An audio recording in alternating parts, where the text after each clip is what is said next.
The monkey's tail came right conquer macaque. Yeah, I was. Well. Anyway, Yeah. monsieur, that's a lot of stuff. Yeah. You know, but Gary, I consider you a little bit Haitian, being there 13 years. But your Creole should be better than that. Yes. Vous pas pratiquer Creole en pile. More or But less. I Okay. was. Yes, I would speak English with. Yes, with I them, understand. English takes over the world. Les amis, je vais tourner tout à l'heure avec invité moi, Monsieur Gary Anton.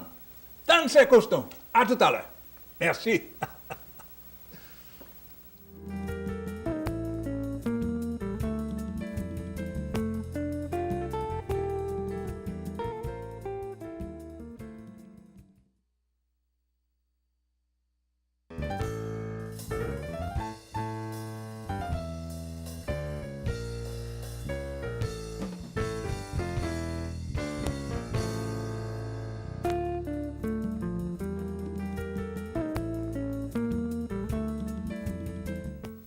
Bon, mes amis, on est de retour avec M. Gary Anton, soit américain, soit écrivain, qui écrit un livre qui relève de Reagan, Clinton and Bush Years in the White House. C'est un livre qui est très intéressant, un livre de près de combien de pages? De près de 400 pages.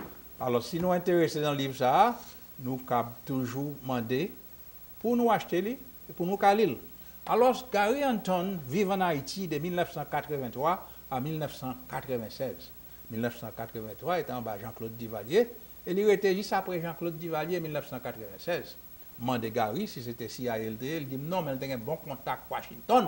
Il était contre tout tripotage qui t'a fait dans le palais. So, my friend Gary, we are back on our interview. I wanted to ask you this. You say that in your business in Haiti, you knew, they already reported to you that Jean-Claude Duvalier was living Haiti. Yes. And yes. then you gave the news to who? To the gentleman's name. Would Yes. you like Raymond Burkhart. Raymond Burkhart in was an NSC Director. Yes. director, National Security Director for the US of A. And this, that he had it on the 9 o'clock news? Yes, and unfortunately, the person that we got the information was in the palace. The switchboard operator, she thought he had left, but he was actually downstairs. It was 2 o'clock in the morning playing ping pong. Wow. And you know that was very embarrassing for the US government of Reagan when in the newspaper they announced that Jean-Claude Duvalier had left and everybody was applauding, but it was not true. That's correct. But we actually made it a good situation because at that point, he wanted to leave. People started revolting. The United States wasn't sure if there would be a civil war Yes. in Haiti. So basically, I elected to go down there secretly, basically, and to work with the unions or the people down there. Yes, Asian people. And we basically, how it worked, it was kind of a little mysterious and a little scary because when we came to the homes, the lights were out in the cars. We had candlelight in the homes, no lights on. And we actually had VCR tapes of each meeting with them. And we planned with them to revolt or stop working, basically, and protest because we felt that he did want to get out with his wife. But Tell me, Gary, your business, how many Asian workers did you have in your factories and all that? at one point, about 1,500. 1,500? Yeah. 1,500.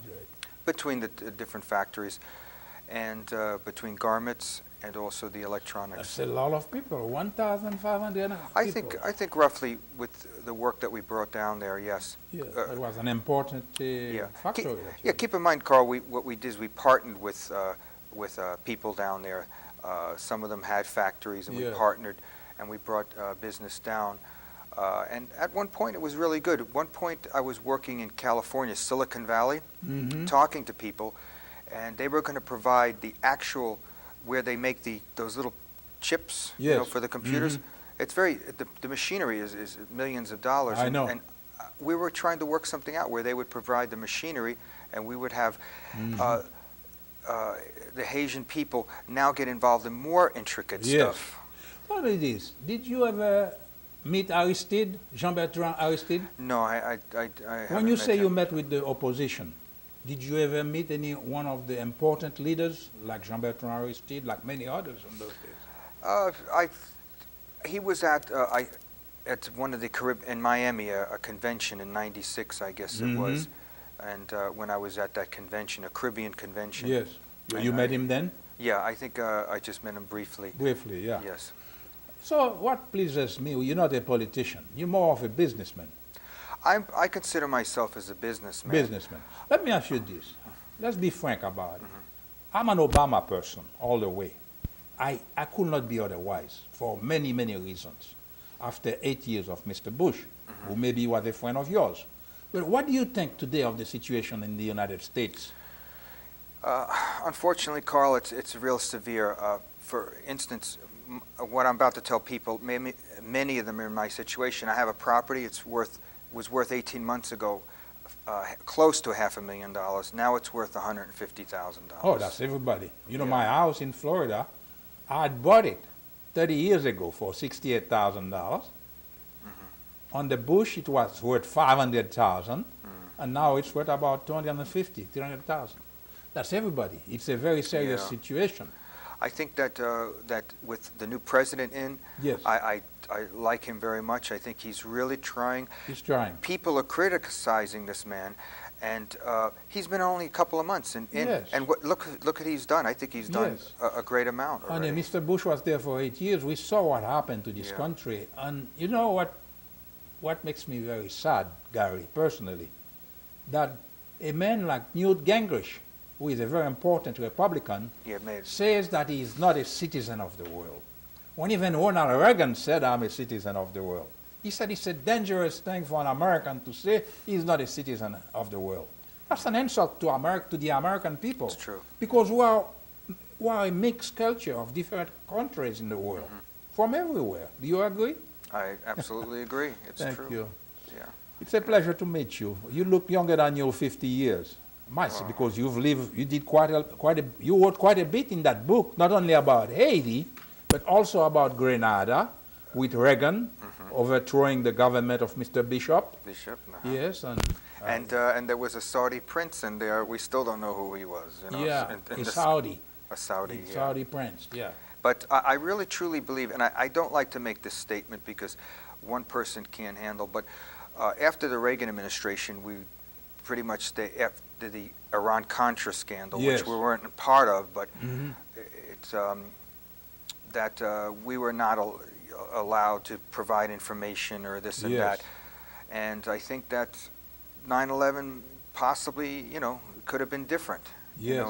If we were. Oh, 9/11 could have been different. Something that the Bush administration never reminds people through Mr. Cheney is that 9/11 happened under Mr. Bush. Right. This could have been prevented. Let's say, for 7 years we have had never any terrorism, but it still happened under the Bush administration.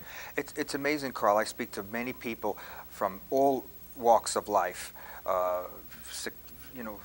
wealth and just regular people. Yes. And it's amazing how many people are afraid of our government Tell and our me this, future. are you retired now? Retired businessman, or you still have a business? I was retired, but I had a business about 2 years ago, and it was doing very, very well. We were actually doing student loans in Clearwater for lawyers and doctors specifically, and through this recession. Yes, everything is bad. Yeah. Tell me this, you emailed me from Italy. You were in Italy for a while. Europe. In Europe, I was. You were in Europe. And where do you live? What state do you live now? In Florida? In Florida, in Tampa, St. Pete. In Tampa, St. Pete. I know St. Pete very well. Yeah. I hid in St. Pete for 2 months under Francois Duvalier, Papa Doc. You really? Yeah, I had American friends who took care of me for 2 months. I had to stay low because they were looking for me. We're talking way before your time. That was in the 1960s, 1959, 1960s. So, yeah. You're a very pleasant man. Are you married? No, but I will be soon, very You'll shortly. be soon. You have children? No, No. I don't. I was married once